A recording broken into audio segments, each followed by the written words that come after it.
how's it going? Great. Yourself? I'm doing great. Thank you very much for taking time to do this interview. Hey, thank you for your time. I appreciate it. Oh, not a problem. It's great to be able to catch up with you again. We talked a few years back talking about the last Despised Icon album, and now it's great to be able to hear some new to me but old to you music and being able to show off this Rarities EP coming out next month. Right on. Please refresh my memory. When did we actually connect? You said for the last album, so for Purgatory, correct? Yes. Okay, right on. Well, good speaking to you again.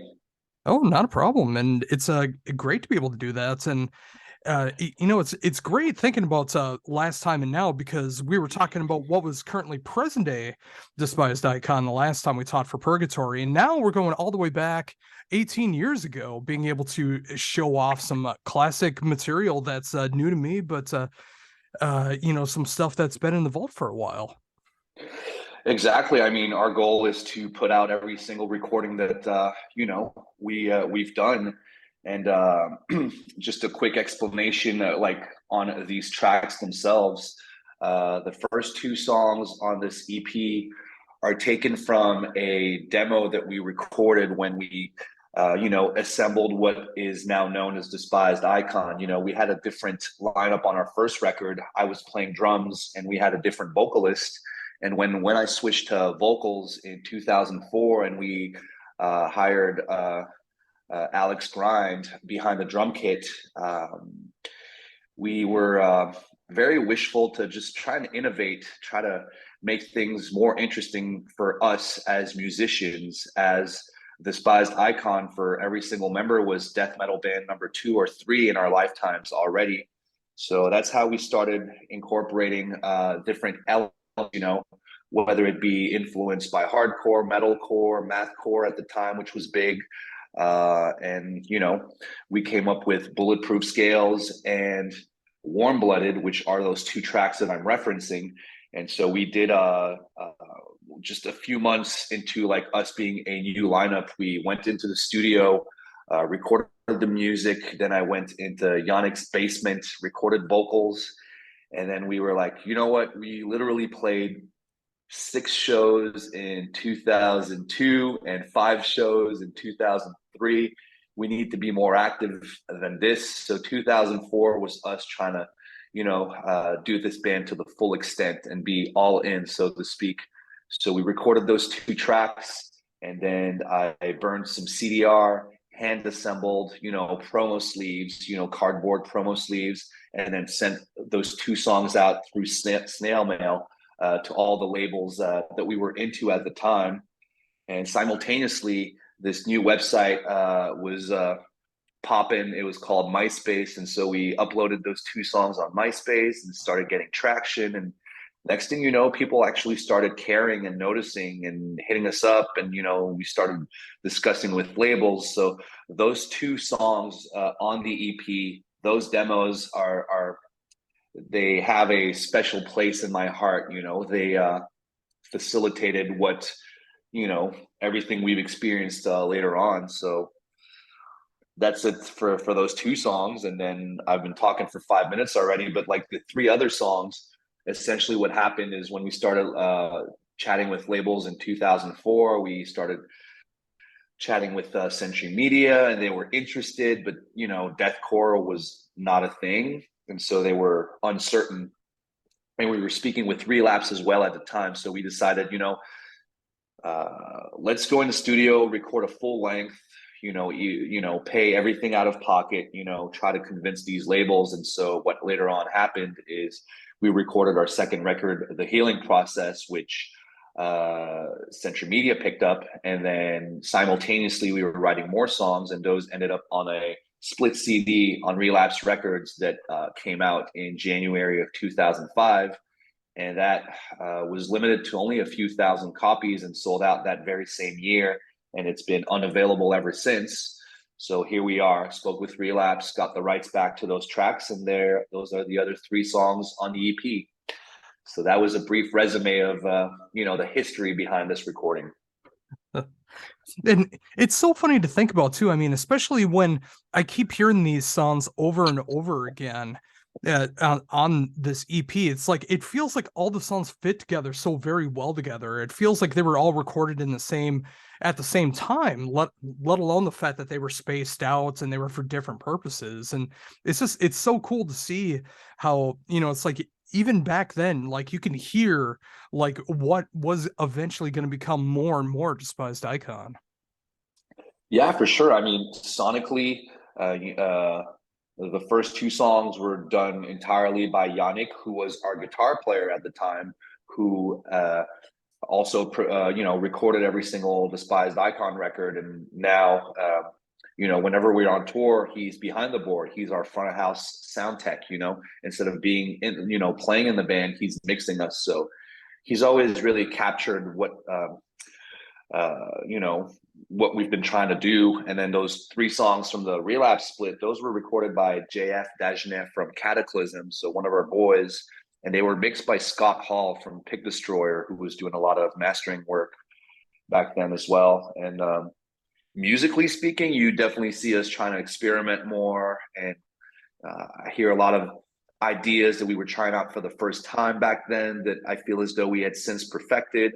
Like the transitions weren't as smooth back then, but that's part of its charm to me. It's the starting of something pretty good. Now we're considered old school deathcore by the new generation of deathcore bands, and I guess the songs on that EP, they're definitely old school deathcore. Beginning of a movement, I would like to say. Oh, for sure. So, thinking about that as well too, I mean, like when you were putting this together and you wanted to be able to put out an EP like this to be able to celebrate the band. I mean, what was that like for you to be able to like go back and listen to these songs and then have them remastered for 2022? I mean, as I said, it was a start of something new for me. So whenever I do listen to these songs, it just puts a smile on my face. And on this upcoming European tour, we're playing Bulletproof Scales, which is one of my all-time favorites, which is on that recording. So even though the band is 20 years old now, we still play a bit of the old mixed up with a bit of the new, try to, you know, cover every single era of the band. But yeah, man, I'm looking forward to dropping these. I was gonna say new songs, these new old songs. Oh yeah, and that's gotta be fun as well to be able to like mess around with the set list as well too. I mean, the fact that you're able to show off the old material like this and still be able to incorporate it with everything you've done since then. I mean, it's a great way to be able to celebrate all 20 years of the band. For sure. I mean, um, I feel as though a lot of people consider us more of a nostalgia act because we popped up at a time where this movement was just starting out. The deathcore scene and whatnot, and I guess we are amongst the very early bands that paved the way for this new generation of deathcore, which is absolutely amazing. Shadow of Intent, Lorna Shore, Brand of Sacrifice, all these new bands bringing this style of music to the next level. So I sort of forgot where I was going with this, but yeah, live it's cool. Some people, they come out because they've been following our band for 10, 15, 20 years, and what is still cool is our new music is getting a lot of traction, and some of the you know um, the younger generation, a lot of people have heard us through Beast or Purgatory, or our latest two records that we've done since we reunited as a band in 2016. So it's fun to see, the age spectrum in every Despised Icon show. Not only do we try to, we do mainly headline tours, and normally we have a traditional death metal band, we have a hardcore band, so we like to keep things diverse sonically as far as like combining various scenes together in one show, because that's how we perceive our music. But now more than ever, that also translates into a variety of people, from 18 to 40 years old, because we are all in our 40s now. So it's been interesting.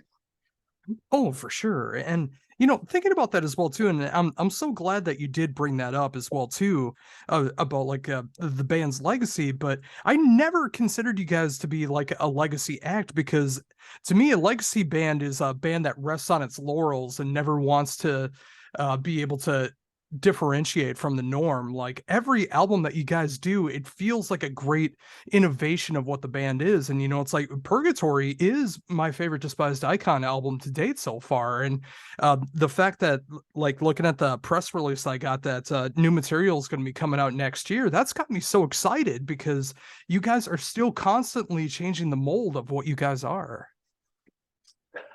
Thank you. I appreciate the kind words. As much as the tone of this current interview is me discussing the old days and all of these fond memories. I'm still very much focused on the present and the future, and creatively speaking, Eric and I, who are the main songwriters, I do feel as though I am very confident in saying that this new, material that we're going to be putting out next year is our best to date.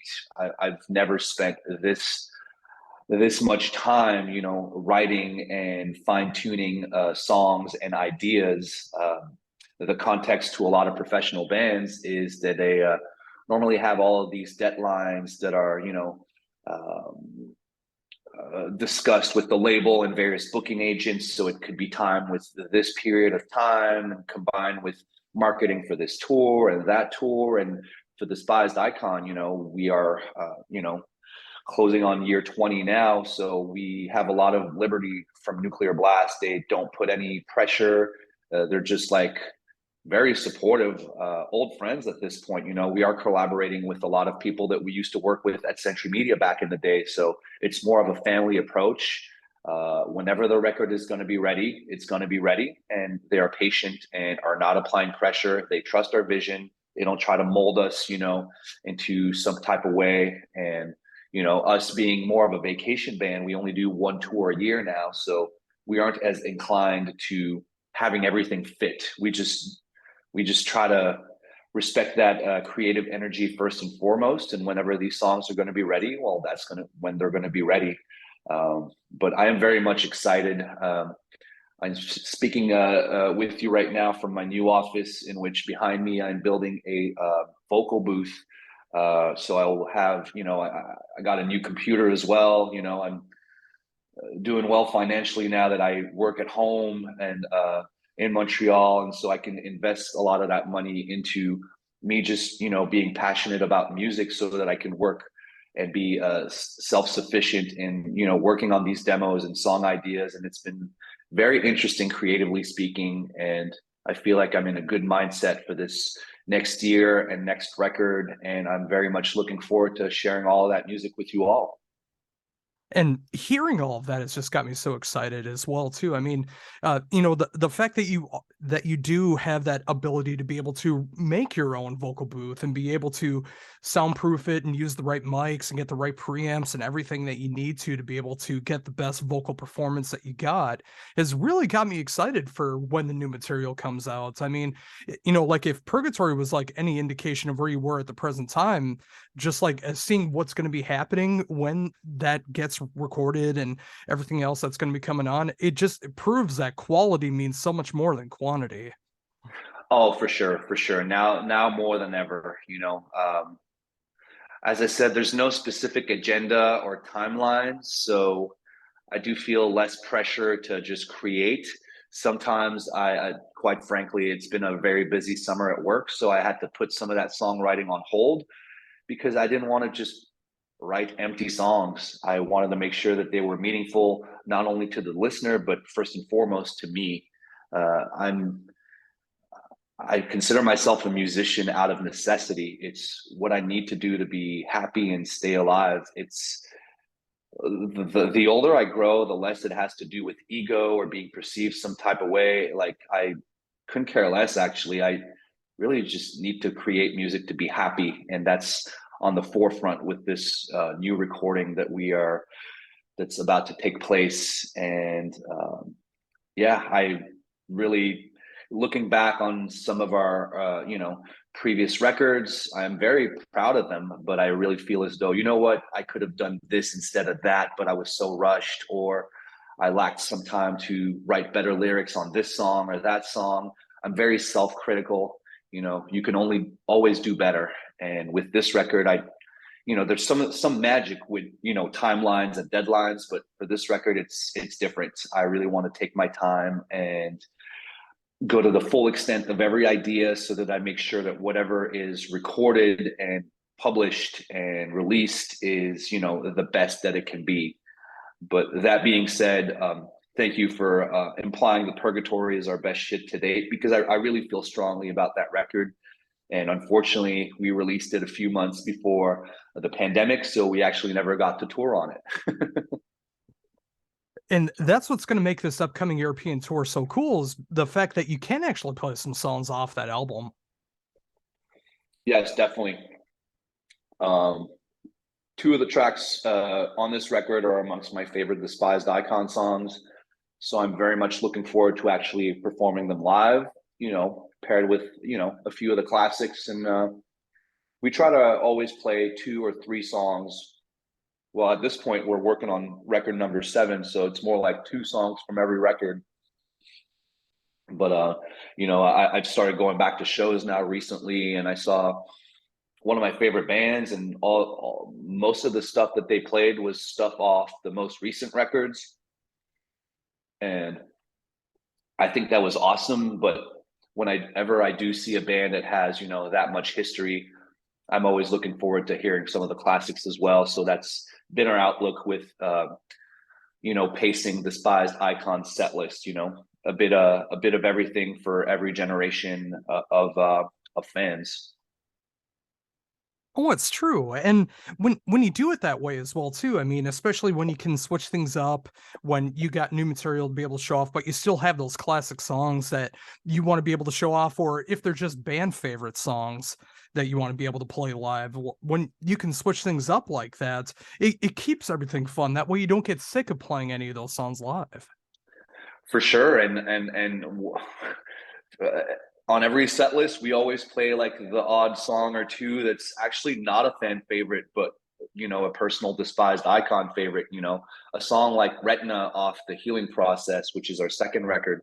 That song is not our most streamed song. It's not our most popular song.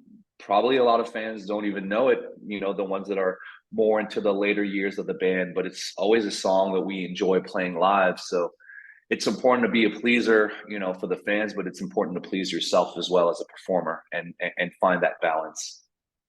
Oh yeah, and I gotta imagine it's a gratifying feeling too. Like if you go to the merch stand, or if someone's sees you after the set and they're so happy that you do play a song like Retina. Like I wasn't expecting that song tonight, yet you played it. So it was so great to hear that. I mean, that's gotta be a great feeling too.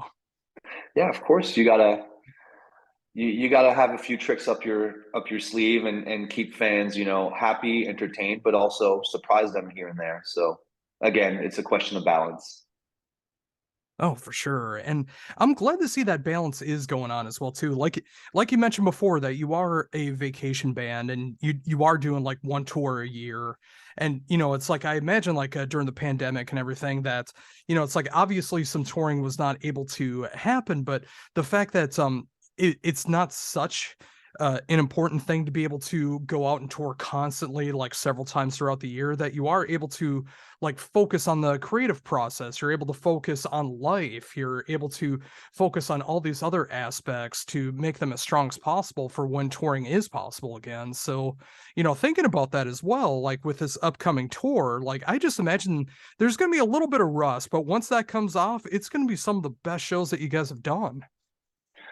I mean, I feel like you properly answered your own question for sure. I mean, it's been 3 years since we've toured already, and we had a few tours that were in the works, ready to be announced, and those tours, with everything happening, never ended up being announced or taking place. They're all canceled, which was, you know, uh, let's just say I had a heavy heart when everything happened. But again, just me realizing, at 41 years old, that I don't know much about the Montreal life, as I've been, touring 6 months out of the year throughout my 20s and my 30s. So experiencing another aspect of home, and not just a here today, gone tomorrow.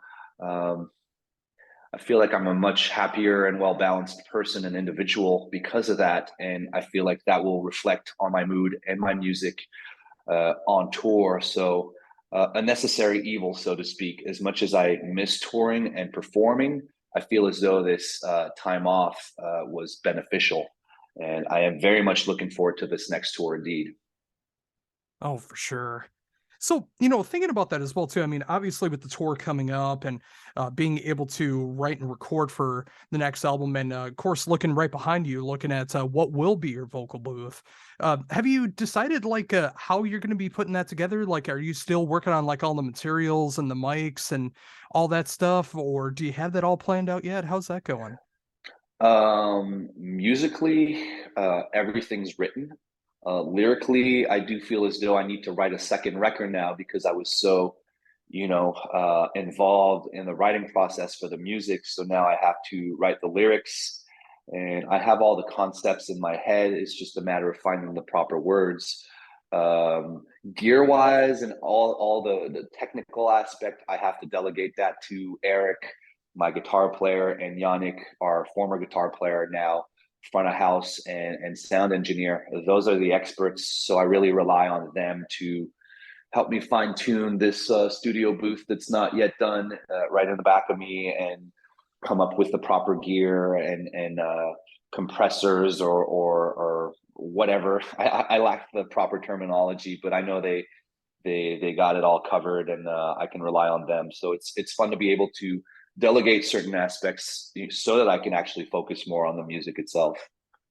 Oh yeah, And I mean, especially when you got the right people who know all about that stuff, and you're able to just like focus on your vocal performance, working on the lyrics, making sure that you're able to show off that creativity. I mean, sometimes it can be fun, like trying to pick everything together, but sometimes it's just easier when you got people who know what they're doing, being able to help you out as well. oh, for sure. And like I keep mentioning the fact that Despised Icon is 20 years old, but referencing Eric or Yannick, I met Eric in 97 when I was 17. I met Yannick in 98, 99 when I was 18 or 19 years old. So we were like friends before we even did this band. So it's, that certain level of trust was definitely earned through us, just growing to it together as individuals, as bandmates, going through tough times together on the road, going through, celebrating a lot of cool shit as well. It's just, whenever I do work on something with them, it's, there's a certain ease of mind that comes with it because I know that I can rely on them and they can rely on me. And it's not just, empty words. It's just, it was, hold on, I'm having a French moment when I forget how to speak English. It was, anyways, it was earned for sure. Oh, so cool. And yeah, just hearing about everything that's going on right now, like the fact that you are being able to work from home, being able to work on a vocal booth from home, being able to do a European tour, and working on the new material while still being able to celebrate the early years of the band with this upcoming EP coming out next month through Nuclear Blast, which I'm so fortunate to have been able to check out and really appreciate where the band was in demo form all the way back then. And now just seeing what's going to be happening with the next album, whenever that does come out, and just hearing the evolution of the band, it's so cool to see that you guys are still going as hard as you can and being able to provide the best shows possible with the best creatively inspired music that you guys possibly can. And it was just great time being able to talk to you about all of this. I mean, it's just, I can hear it in your voice, like how happy you are to be able to discuss the new days, the old days, everything that's going on. And I thank you very much for taking the time to be able to talk to me about all of it. Once again, I appreciate the kind words, Josh. Really nice of you. And yeah, man, next year expect some new music. I don't know if it'll be in a full album format, if we're just gonna start, dropping singles here and there. And it's okay not to have a plan, and it's actually it puts less weight on our shoulders, and I feel as though that will reflect on the music and have it be the best that it can be. So very much looking forward to sharing some of that with you and everybody out there listening in the coming months or in the future for sure. Oh, awesome. I think that's the perfect note to end on. And I thank you again for taking the time to be able to talk to me once again about everything that's going on in the world of Despised Icon. I can't wait to show off this interview. And it was just great to be able to catch up again. Likewise, I appreciate it, man. Thank you.